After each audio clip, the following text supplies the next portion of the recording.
सत्संग का समय आप मैनेज कर लीजिए, नहीं तो फिर अजामिल की कथा भी भागवत कथा में सुनाई जा रही है। नहीं तो अजामिल बनते देर नहीं लगेगी। इतना ज्ञानी अजामिल संग के रंग में बिगड़ गया और अपने घर में वही वेश्या को बुला लिया। ये कथा में है। वेश्या से शादी कर लिया और सारा ज्ञान भूल गया है। वेश्या का अर्थ मैंने आपको बताया है। वेश्या की बात धुंधकारी की कथा में भी आ रही है कि धुंधकारी ने भी वेश्या गमन किया और अजामिल की कथा में भी आ रहा है। तो ये 5 विकार ही ये वेश्याएं हैं।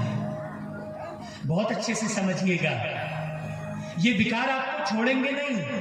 आप समय को मैनेज कीजिए। जो हमने आपको समय का गीत सुनाया कि कितने बजे आपको क्या करना है, क्या सुनना है, किस प्रकार से अपने मन में विचार लाना है, तो यहां पर आप समय पर आइए। और वो अजामिल जैसा पापी भी, कहा जाता है कि अजामिल जैसे पापियों को भी तारा है उस परमात्मा ने। कैसे तारा?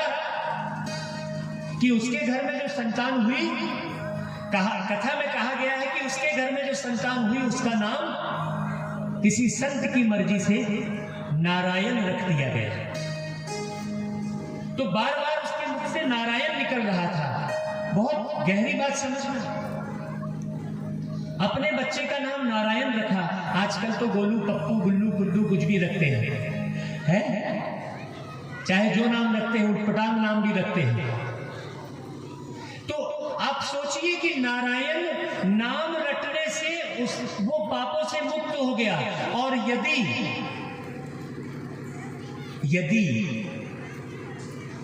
हर नर नारायण बनने की दिशा में आगे बढ़े, क्योंकि हमने आपको वो आरती सुनाई थी, ओम जय जगदीश हरे, तो वो जगत को दिशा दिखाने वाला क्या दिशा दिखा रहा है कि हे नर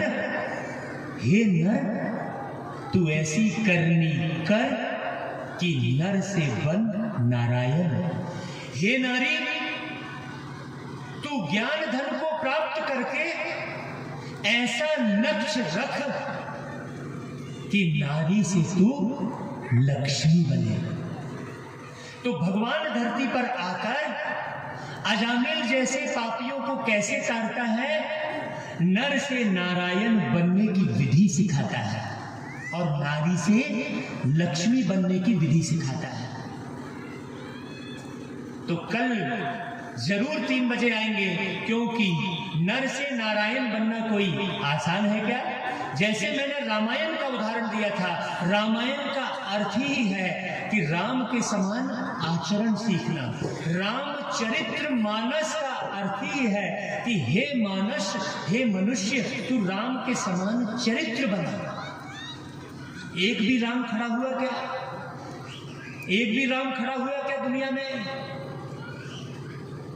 है?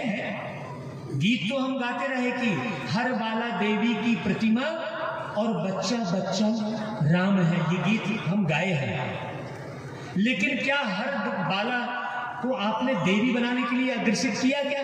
अगर कोई बाला देवी बनने के लिए आगे बढ़ती है तो आप उसकी ले जाकर शादी कर देते हो, बोलते हो अरे यार ये गलत हो जाएगा। कोई व्यक्ति यदि ज्ञान सुनने के लिए आगे बढ़ता है, किसी संत के पास जुड़ता है, किसी आश्रम में जुड़ता है, तो घर वाले उसको रोकते हैं।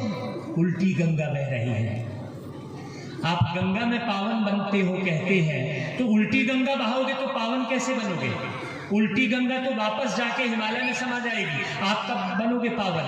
जब सीधी गंगा बहाओगे, जब सीधी गंगा बहाओगे। तो ये जो आपको अवसर मिला है, ये बार बार नहीं मिलेगा मेरी मीठी माताओं। ये तो बड़े भाग्य हैं आप लोगों के, बहुत श्रेष्ठ कर्म है जो मुझे दोबारा कटनी में आना जो है उस परवरदिगार ने आने का अवसर दिया है। नहीं तो आज तक पूरे देश भर में जितने भी राज्य में हम गए हैं, दोबारा उस शहर में नहीं गए होंगे। आप तालियां बजाइए इसलिए। ये पहला शहर है जहां मैं दोबारा भागवत करने आया हूं। और हमारी दीदियों को भी धन्यवाद दीजिए, हमारी भगवती दीदी के लिए ताली बजाइए, हमारी सृष्टि बहन के लिए तालियां बजाइए जो इतनी सेवा कर रही है, हमारी करिश्मा बहन के लिए, मीना बहन के लिए बजाते जाइए तालियां। हाँ, सुबह भी तालियां बजाते हैं, शाम को भी तालियां बजाइए। जितनी ताली बजाएंगे सारे रोग भग जाएंगे। देखिए जितनी भी ये बहनें हैं, कितना भागवत कथा का ये कितना बड़ा आयोजन किया और आप सब लोगों को कितनी मेहनत करके बुलाया। तो बुलाने वाले को धन्यवाद देंगे ना। हम तो बनी बनाई बगिया में आ गए हैं, केवल पानी सींच रहे हैं, सर्वेंट हैं, पानी सींचने का काम कर रहे हैं। बगिया तो इन बहनों ने बनाई है कि नहीं बनाई है? सारी मेहनत आपको बुलाने के लिए क्या मैंने की है? क्या मैं आपके घर घर में आया हूं क्या? सोचिए, मैं तो बड़े ठाट बाट से बड़ा व्यास बन के बैठ गया।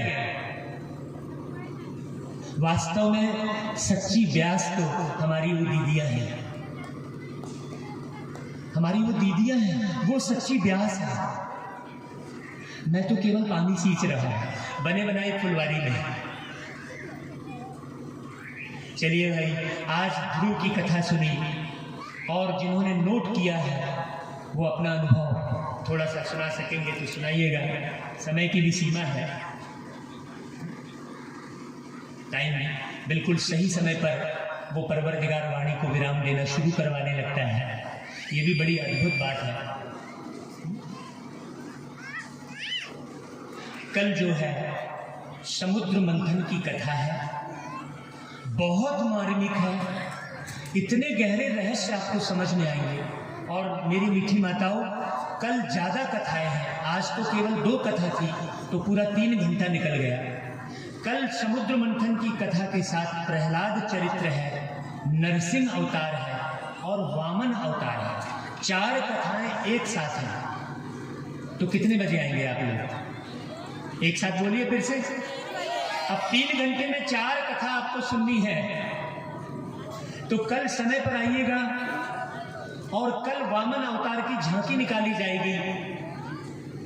वो वामन कमंडल लेकर आपके पास आएगा, आपको जो कुछ सफल करना हो उस कमंडल में डाल देना। और समुद्र मंथन की कथा सुन रहे हैं, इसलिए हम पहले से ही आपको चिट्ठी लिखवा कर मंगा रहे हैं। ये पूरा सिस्टमेटिक उस परवरदिगार का बनाया हुआ प्रोग्राम है। मुझे कुछ भी नहीं मालूम कब क्या करवा रहा है, मुझे तो कुछ याद भी नहीं रहता है। मैं तो सिर्फ उसको याद करता हूँ, बाकी तू जान भैया, तेरा काम जाने, जो तू कहलाएगा मैं कह दूंगा। तो पर्ची लेकर आना। तो समुद्र मंथन से जैसे विष निकला था, वैसे आपका भी विष इस ज्ञान के मंथन से निकल जाएगा। तो पर्ची जरूर लाना। जो जो पर्ची लाएंगे जरा वो हाथ खड़ा करें प्लीज माताओं, क्योंकि बहुत सारे प्रोग्राम में लोग पर्ची नहीं लाते हैं। अपने नाम की पर्ची जरूर लाना। और सुबह 8 बजे नाभि जागृति का एक्सरसाइज हम करवाते हैं। तो आज कल से संख्या ज्यादा आई थी, आप सब लोग सुन रहे हैं।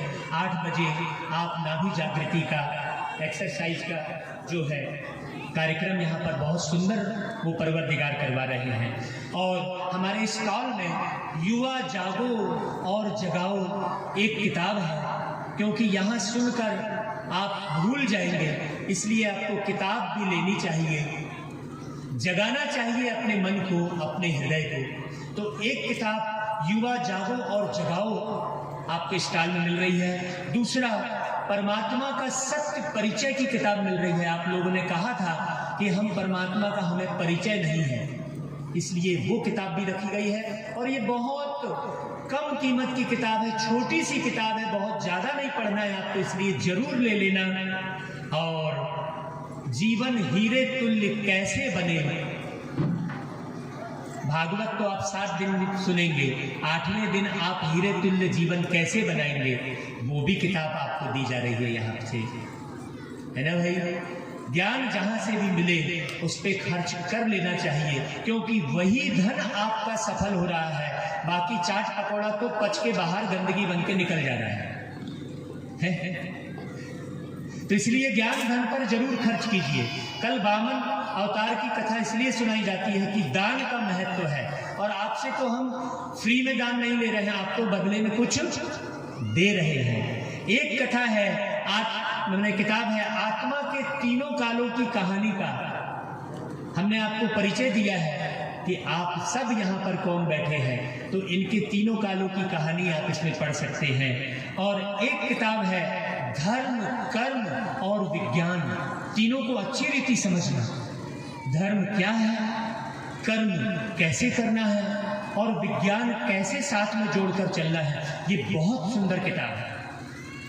और एक किताब है, इसमें बताया गया है कि परमात्मा कहाँ है।